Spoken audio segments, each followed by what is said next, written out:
Hey y'all, welcome to our video today. Today we are hanging out in Boston, Massachusetts. We are going to follow the Freedom Trail and make a couple of stops along the way and show you all the great things that there are to do and see along the Freedom Trail in Boston, Massachusetts. Let's go. Following the Freedom Trail is pretty easy. They have it marked by red bricks. You follow the red bricks and the markers and off you go. Freedom Trail starts in Boston Common Park and it is absolutely gorgeous here. It's really amazing to hear all of the history of this one park and walk around and explore it.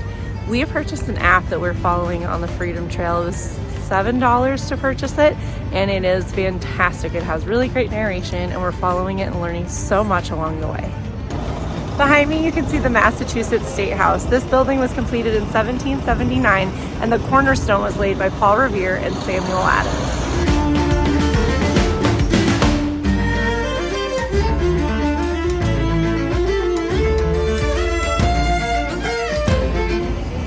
Behind me is the Park Street Church. This church's history is fascinating. So many key and crucial things in our country happen here. One of those things is that the song My Country 'Tis of Thee was first sung inside of this church, which I just think is so cool. If you have not looked up the history of Park Street Church, you should definitely do that. All right, now we're here at the Granary burying ground. It was named after a granary that was adjacent to this burial plot. They say that over 5,000 people are buried here, but there are not nearly that many headstones because families were buried together. There are some key people who are buried here, 3 signers of the Declaration of Independence. Here's where James Otis is buried, and I had no idea who James Otis was before walking this Freedom Trail. James Otis was a good friend of Samuel Adams, and he is actually the one who first said the phrase, "Taxation without representation is tyranny." And I just think it's so cool to see that, and people are leaving coins on top of his grave, which I think is a really, really cool little memento to him.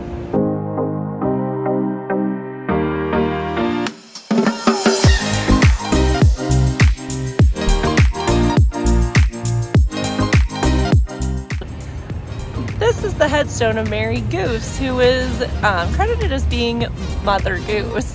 It turns out that she actually had little to do with originating the poems. It was actually her husband's second wife who popularized the melodies, but she was credited with them. Neither woman wrote the poems themselves. They were gathered from a variety of sources which aren't known to this day, but they're all accredited to Mother Goose, who was Mary Goose.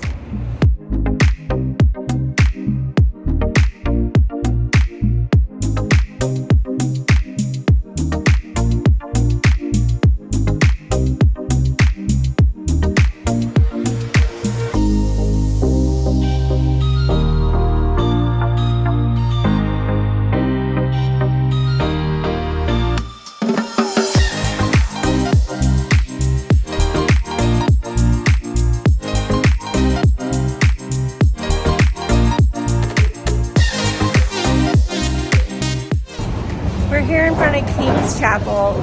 The bell that was hung here was originally cast in England. It cracked, and then Paul Revere actually recast it. And that bell that Paul Revere recast is actually still ringing here today, which is so cool.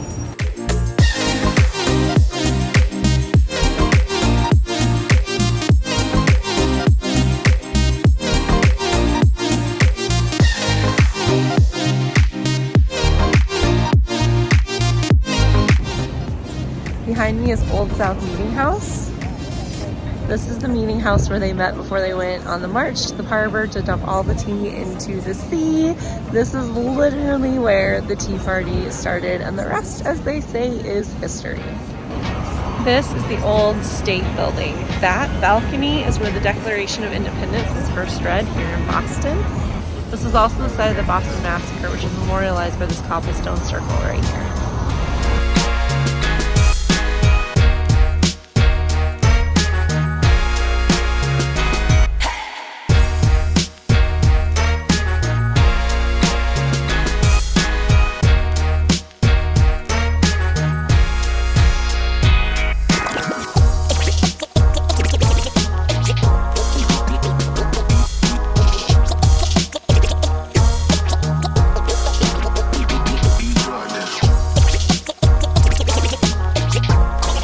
Eating Boston cream pie in North Square, right outside of Paul Revere's house. All right, this area in the north end is so cool. If you were looking for a great pit stop for some refreshment, Mike's Pastry is 10 out of 10. We are back on the Freedom Trail and we got to see Paul Revere's house. Here is the iconic statue of Paul Revere.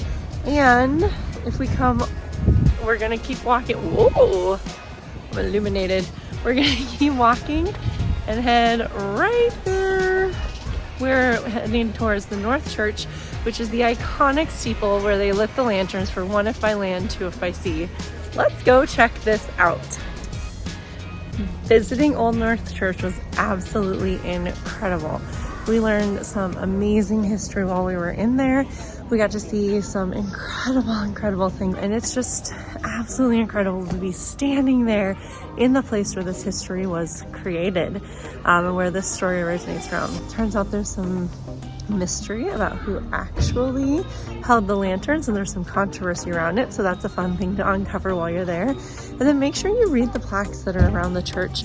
We were sitting in a booth, and then we realized that we were sitting in a pew that Theodore Roosevelt sat in when he attended church here. And so it was just so incredible to be sitting there and think about all of the incredible people that have been a part of this nation and have walked through that building right back there. And it's just such a beautiful part of our history.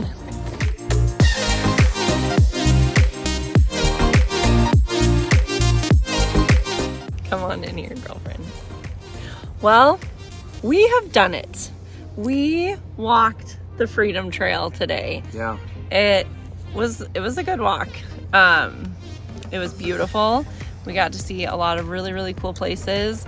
Had we had more time, we probably would have gone into more destinations.